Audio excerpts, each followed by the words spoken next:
रंगों का पर्व होली आने वाला है और लोग होली की तैयारी में जुट गए हैं। लेकिन क्या आपको पता है होली की शुरुआत कहां से और कब हुई थी?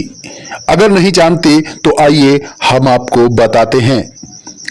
पहले की हरिद्रोही और आज की हरदोई से है होली का विशेष नाता, जहां आज भी मौजूद हैं भक्त प्रहलाद के पिता हिरण्यकश्यप के टीले में तब्दील हुए महल और भगवान नरसिंह अवतार सहित होलिका दहन के सबूत।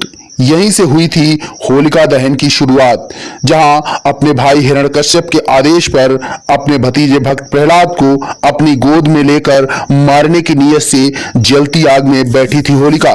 लेकिन ईश्वर के अनन्य भक्त प्रहलाद तो उस आग में नहीं जले, उनको जलाने की कोशिश करने वाली उनकी बुआ होलिका जलकर राख हो गई, जिसकी राख से भक्त प्रहलाद ने सबसे पहले होली खेली थी।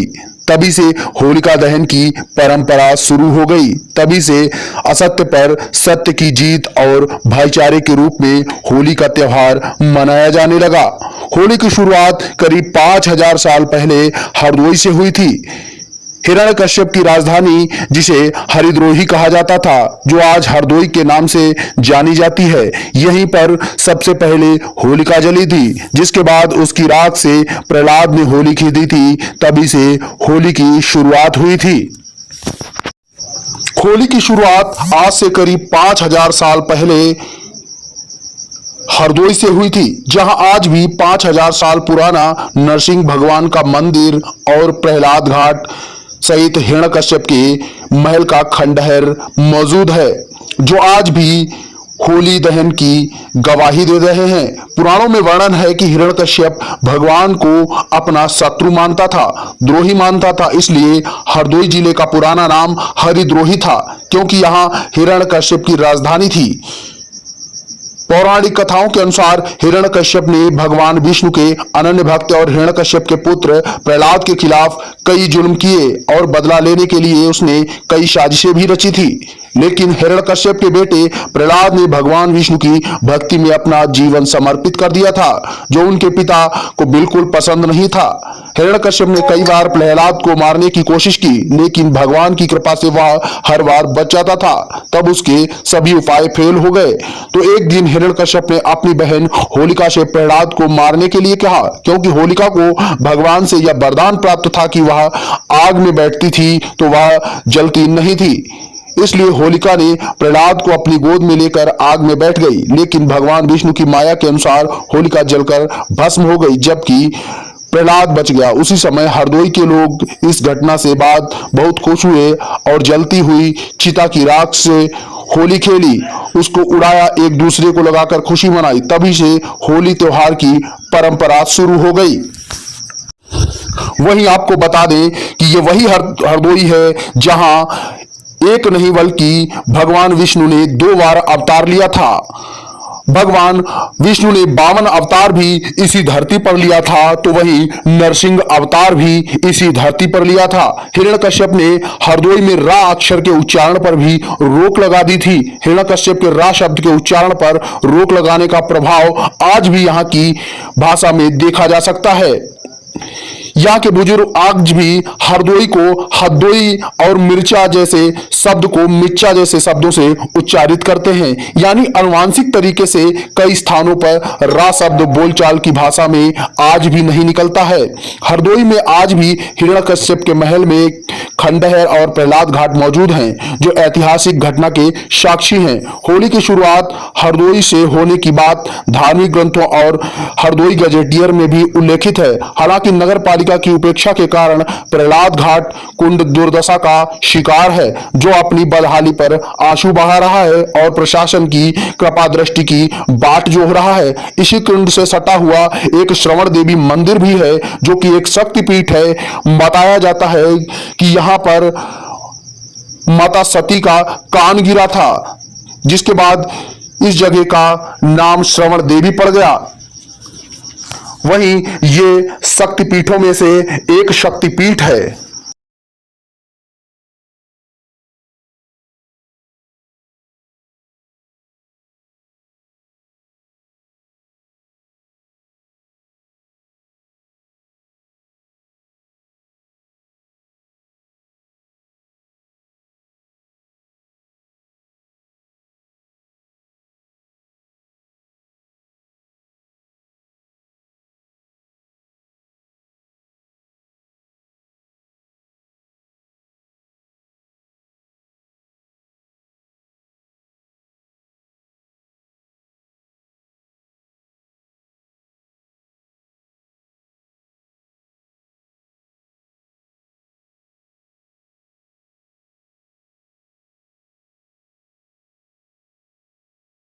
जहाँ पे हम खड़े हैं ये प्रहलाद कुंड है और हरदोई ये भगवान नारायण का इस 2 बार अवतार हुआ है। ये हरदोई शब्द था। हिरण्याकश्यप के अत्याचार के कारण ये हरद्रोही के नाम से जानी गई। हिरण्याकश्यप भगवान का भक्त प्रारंभ में बहुत बड़ा भक्त था। हिरण्याकश्यप और हिरण्याक्ष 2 सगे भाई थे। हिरण्याक्ष पातालपुरी में इस भूमि को रखवाली के लिए ब्रह्मा जी ने उसको नियुक्त किया। समय बीता, सृष्टि का समय आया तो नारायण ने भूमि को ऊपर लाने का वादा किया।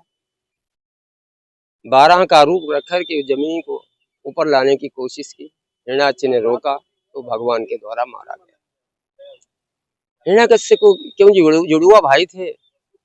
हिरण्याकश्यप को जो पता चला कि विष्णु ने मेरे भाई को मारा है, बस वहीं पर से उसने दुश्मनी ठानी।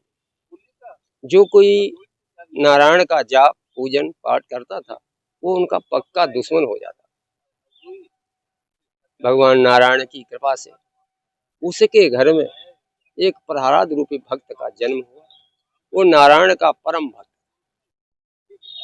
स्कूल पाठशाला में शिक्षण संस्थाओं में जहां वो पढ़ता था उनको भी उसने दंडित किया, क्योंकि तुम कौन सी भाषा का प्रयोग करते हो, कौन सी भाषा पढ़ा रहे हो, ये हमारी राक्षसी वृत्ति से अलग है।